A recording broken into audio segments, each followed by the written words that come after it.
Gandang buhay! This is your Bicolanong Mommy, Mommy Kring Kring. May pahugas serye na naman nga tayo mga mare, pero hindi ako ang naghuhugas, ang aking asawa. At habang naghuhugas nga yan dyan mga mare, eto naman nga ako't nag-aasikaso nga nitong aming mga labahi. Tuwing linggo nga mga mare ay tulong talaga kami niyaan, lalo na sa paglalaba, dahil kung ako lang mga mare, hindi ko talaga lalabhan yan. Syempre charot lang.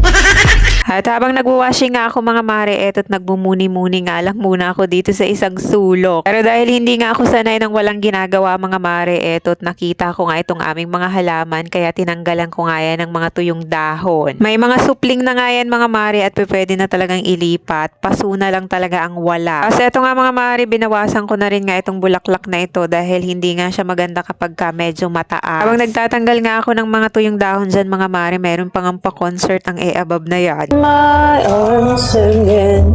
This time I'll be much better.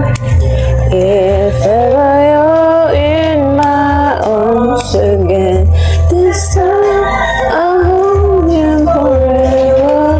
This time I'll never end. O, diba hindi nyo kinaya yun? Kaya talaga kumulimlim mga mare dahil kumantang above natin. At pagkatapos ko nga mag-concert dyan mga mare, eto pumasok nga muna ako dito sa loob at pinakabit ko na nga sa aking asawa itong aking nabiling helmet hook. 4 na piraso nga yung binili ko mga mare at meron na nga yung kasamang tox at tornilyo. Kung saan-saan kasi nakalagay yung helmet namin mga mare, hindi na nga maganda. Tapos kung saan-saan pa nakalapag ay talaga naman.